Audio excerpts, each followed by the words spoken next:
அனைவருக்கும் நாலேஜ் வாரின் வணக்கங்கள். இந்த பதிவில் நம்ம ஹைட்ராலிக் ரேம்ப் ஆப்ரேஷனை பற்றி பார்க்க போகிறோம். இந்த ஹைட்ராலிக் ரேம்ப் ஆப்ரேஷனுக்கு மெயினாக தேவைப்படுற விஷயங்கள் வந்து பார்த்தீங்கன்னா ரேம்ப்பு, அது மட்டும் இல்லாமல் ஹைட்ராலிக் பவர் பேக். இந்த ஹைட்ராலிக் பவர் பேக் மூலிமா தான் இந்த ரேம்பை ஆப்ரேட் பண்ண முடியும். இந்த ஹைட்ராலிக் பவர் பேக்கில் முக்கியமான பொருள் எதுன்னு பார்த்தீங்கன்னா எலக்ட்ரிக் மோட்டார். அந்த எலக்ட்ரிக் மோட்டார் என்ன பண்ணுன்னா உள்ளுக்குள்ளே இருக்கிற ஆயிலை பம்ப் பண்ணி விடும். ஓகேங்களா? ஸோ இந்த பேக்கை வச்சு 3 ரேம்ப் வரையும் நம்மளால் ஆப்ரேட் பண்ண முடியும். இந்த 3ல் வந்து பார்த்தீங்கன்னா ஃபஸ்ட்டு வந்து பார்க்குறோம். ஸோ இதுதான் வந்து பார்த்தீங்கன்னா ஆயில் வந்து உங்களுக்கு உள்ளே வந்து பம்ப் ஆகிட்டு வர இடம். இது அப்படியே வந்து பார்த்தீங்கன்னா உங்களுக்கு வந்து அந்த ஃபஸ்ட்டு ரேம்புக்கு வந்து போயிடும். ஓகே, அந்த ரேம்பு வந்து பார்த்தீங்கன்னா அந்த ரேம்பில் வந்து அந்த எல்லோ கலர் லிவர் வந்து பார்த்தீங்கன்னா பேரலாக இருக்கணும். பேரலாக இருந்தால் மட்டும்தான் ஆயில் உள்ளே போகும். அப்படி இல்லாத பட்சத்தில் ஆயில் உள்ளே போகாது. இதே பர்பெண்டிகுலராக இருந்துச்சுன்னா அதுதான் க்ளோசிங்கு. பர்பெண்டிகுலராக இருக்கிறது க்ளோசிங்கு, பேரலாக இருக்கிறது ஓப்பனிங். ஓகே, இது வந்து பார்த்தீங்கன்னா ஃபஸ்ட்டு ரேம்புக்கு. அடுத்த சென்டராக இருக்கிறது வந்து பார்த்தீங்கன்னா செகண்ட் ரேம்புக்கு நம்ம லிங்க் கொடுத்துருக்கோம். அதே மாதிரி தான் அது வழியாக செகண்ட் ரேம்புக்கு வந்து பார்த்தீங்கன்னா ஆயில் போகும். பேரலாக அந்த லிவரை வச்சு விட்டோன்னா ஆயில் பம்ப் ஆகிட்டு நேராக வந்து ரேம்புக்கு போய் பம்ப் பண்ணி ரேம்பை லிஃப்ட் பண்ணிவிடும். அதே வந்து நீங்கள் பர்பெண்டிகுலராக வச்சிங்கன்னா அந்த ஓஸுக்கு பர்பெண்டிகுலராக நீங்கள் வச்சிங்கன்னா வந்து லாக் ஆகிடும். ஸோ ஆயில் வந்து போகாது.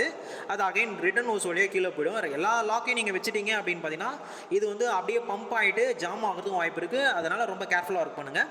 இது வந்து பார்த்தீங்கன்னா தேர்ட் ரேம்புக்கு போகிற ஹோஸு. இதில் வந்து பார்த்தீங்கன்னா சேம் பேரலாக வச்சுட்டீங்க அப்படின்னா உங்களுக்கு வந்து என்ன ஆகும் அப்படின்னு பார்த்தீங்கன்னா ஆயில் ஃப்ளோ ஆகிட்டு அந்த ரேம்பை லிஃப்ட் பண்ணிடும். அதே மாதிரி வந்து பார்த்தீங்கன்னா பர்பெண்டிகுலராக வச்சிங்க அப்படின்னா என்ன ஆகும் அப்படின்னு பார்த்தீங்கன்னா லாக் ஆகிக்கும். ஸோ வந்து ஆயில் போகாது. இப்போ நம்ம என்ன பண்ணலாம்னா ஒரு சாம்பிளுக்கு வந்து ஒரு ரேம்பை லிஃப்ட் பண்ணலாம். இது வந்து ஃபஸ்ட்டு வந்து வெஹிக்கிள் இல்லாமல் லிஃப்ட் பண்ணலாம், அதுக்கப்புறம் வெஹிக்கிளோட லிஃப்ட் பண்ணலாம். ஸோ இந்த ரேம்பை லிஃப்ட் பண்ணும்போது கேர்ஃபுல்லாக இருக்கணும். சேஃப்டி ரொம்ப முக்கியம். ஓகே, ஸோ இப்போ நான் மோட்டார் போட்டாச்சு, இப்போ பம்ப் ஆகுது, ரேம்பு லிஃப்ட் ஆகுது. நல்லா தெரியுது எப்படி நல்லா ஃபாஸ்ட்டாக வந்து ரேம்பு லிஃப்ட் ஆகுது. ஸோ வால்வ் ஃபுல் ஓப்பனிங்கில் இருக்குது, அதனால தான் இப்படி ஃபாஸ்ட்டாக லிஃப்ட் ஆக முடியும். ஸோ வால்வ் ஆப்ரேட் பண்ணுறத மெக்கானிக்கலாக தான் நம்ம பண்ணுறோம். ஸோ கேர்ஃபுல்லாக ஹேண்டில் பண்ணுறோம்.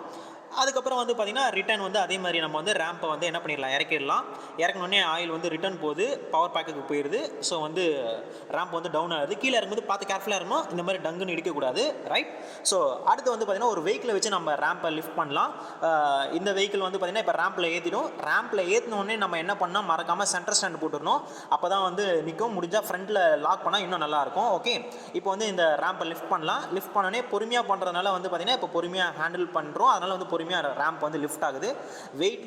வெயிட் வச்சும் ஒன்றும் டிஃப்ரென்ஸ் இல்லை. ஏன்னா வந்து பார்த்திங்கன்னா அதுக்கு சம பவர் இருக்குது, அதனால் அப்படியே லிஃப்ட் ஆகுது.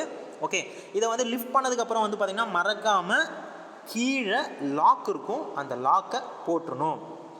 அந்த லாக் போடலன்னா என்ன ஆகும் அப்படின்னு பார்த்தீங்கன்னா உங்களுக்கு வந்து ஸ்லிப் ஆகிறதுக்கோ இல்லை ரேம்பு சடனாக வரதுக்கோ வாய்ப்பு இருக்குது. மோஸ்ட்லி வராது, பட் அதுக்கு இடம் கொடுத்துருக்காரு. இந்த மாதிரி 2 சைட்லையுமே லாக் இருக்கும். இந்த லாக்கை வந்து நீங்கள் போட்டுட்டு ரேம்புக்கு மறுபடியும் கொஞ்சம் லைட்டாக லிஃப்ட் கீழே இறக்கணும். அப்போ தான் லாக் நல்லா பிடிக்கும். ஸோ இப்போ லாக் போட்டாச்சு. அதே மாதிரி வந்து பார்த்தீங்கன்னா நீங்கள் வந்து அந்த லாக்கை ரிலீஸ் பண்ணோன்னா அதேமாதிரி ரேம்பை கொஞ்சம் ஆன் பண்ணிட்டீங்கன்னா ரேம்ப் லிஃப்ட் ஆகும். அதுக்கப்புறம் அந்த லாக்கை எடுத்துகிட்டு என்ன பண்ணலாம், நீங்கள் வந்து ஃபுல்லாக ரேம்பை வந்து என்ன பண்ணிக்கலாம், லிஃப்ட் இறக்கிக்கலாம்.